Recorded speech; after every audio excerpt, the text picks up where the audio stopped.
क्या आप जानते हैं कि फॉरेन इंस्टीट्यूशनल इन्वेस्टर्स यानी एफआईआईज ने पिछले कुछ महीने में भारतीय शेयर बाजार से जितना पैसा निकाला है वो पिछले पूरे साल के रिकॉर्ड को भी पार कर चुका है। जी हां, हर घंटे करोड़ों रुपए भारतीय बाजार से बाहर जा रहे हैं।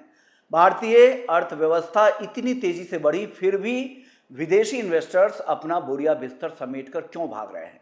आज के इस वीडियो में हम इसे आसान भाषा में समझेंगे और तीन बातें। पहला, क्यों हो रही है ये महाबिकवाली। दूसरा, अब तक कितना पैसा एफआईआईज ने निकाला है। और तीसरा, ये एफआईआईज कब तक और कैसे वापस लौटेंगे। तो सबसे पहला सवाल कि इस लगातार बिकवाली के पीछे की वजह क्या है। असल में इसके पीछे भारत की कोई कमजोरी नहीं है, बल्कि ग्लोबल इन्वेस्टर्स और कुछ बड़े बदलाव है। इसके चार जो सबसे बड़े पहलू हैं उसके बारे में जान लेते हैं। महंगे वैल्यूएशंस। भारतीय बाजार अपने लाइफ टाइम हाई के आसपास ट्रेड कर रहे थे। विदेशी निवेशकों को लगा कि भारतीय शेयर बाजार अब बहुत महंगे हो चुके हैं, इसलिए उन्होंने सितंबर-अक्टूबर 2024 से प्रॉफिट बुकिंग शुरू कर दी। दूसरी तरफ फिर इस साल की शुरुआत में हमने देखा कच्चे तेल की मार और जियोपॉलिटिकल टेंशन। पश्चिम एशिया में जारी तनाव से कच्चा तेल $100 के पार निकल गया। भारत अपनी जरूरत का 85% से ज्यादा पेट्रोलियम प्रोडक्ट्स इंपोर्ट करता है, जिससे हमारी इकोनॉमी पर दबाव बढ़ा और रुपया भी कमजोर होकर नए रिकॉर्ड निचले स्तरों पर चला गया, 95 के भी पार निकल गया। कमजोर रुपया विदेशी निवेशकों का डॉलर में मिलने वाला रिटर्न घटा देता है, यह भी एक बड़ी वजह थी। तीसरी वजह है अमेरिका की बॉन्ड यील्ड। अमेरिका में ब्याज दरें ऊंची है और वहां के सरकारी बॉन्ड पर 4.3% के आसपास से ज्यादा का सुरक्षित रिटर्न मिल रहा है। एफआईआईज को लगता है जब बिना रिस्क के डॉलर में इतना अच्छा रिटर्न मिल रहा है तो भारत जैसे इमर्जिंग मार्केट में रिस्क क्यों ले जिसकी करेंसी यानी रुपया भी कमजोर हो रहा है। चौथी वजह है आर्टिफिशियल इंटेलिजेंस की तरफ झुकाव। ग्लोबल पैसा अब सिर्फ जीडीपी देखकर नहीं चलता। इस समय पूरी दुनिया ने एआई का बूम चल रहा है पूरी दुनिया में, इसलिए विदेशी निवेशक भारत से पैसा निकालकर ताइवान और दक्षिण कोरिया जैसे देशों में लगा रहे हैं, जहां टीएसएमसी और सैमसंग जैसी बड़ी सेमीकंडक्टर और एआई चिप बनाने वाली कंपनियां हैं। अब बात करते हैं दूसरे पॉइंट की, आखिर कितनी बिकवाली हुई है। आंकड़े वाकई चौंकाने वाले हैं। साल 2025 में एफआईआईज ने घरेलू इक्विटी मार्केट में 1.66 लाख करोड़ की बिकवाली की। साल 2026 में तो ये बिकवाली अब तक 2.7 लाख करोड़ के भी पार निकल चुकी है। मार्च 2026 में हमने देखा था ऐतिहासिक बिकवाली एफआईआईज की तरफ से देखने को मिली। आप सोच रहे होंगे कि इतनी भारी बिकवाली के बाद भी हमारा बाजार क्रैश क्यों नहीं हुआ, तो उसका श्रेय जाता है और आप जैसे घरेलू निवेशकों को।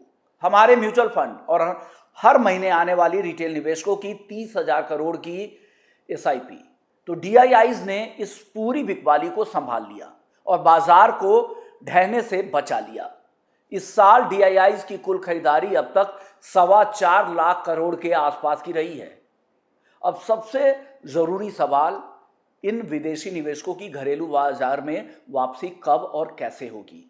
एक्सपर्ट्स के मुताबिक एफआईआईज भारत को हमेशा के लिए नहीं छोड़ सकती, क्योंकि भारत दुनिया की सबसे तेजी से बढ़ती हुई इकोनॉमी है। वे इन तीन परिस्थितियों में ही वापस भारत में लौटेंगे। पहली शर्त यह हो सकती है कि वैल्यूएशंस का सही हो जाना और उन्हें ग्रोथ दिखने लगे। जब लगातार गिरावट के कारण भारतीय कंपनियों के शेयर्स सस्ते और आकर्षक हो जाएंगे तो एफआईआईज दोबारा खरीदारी शुरू कर देंगे।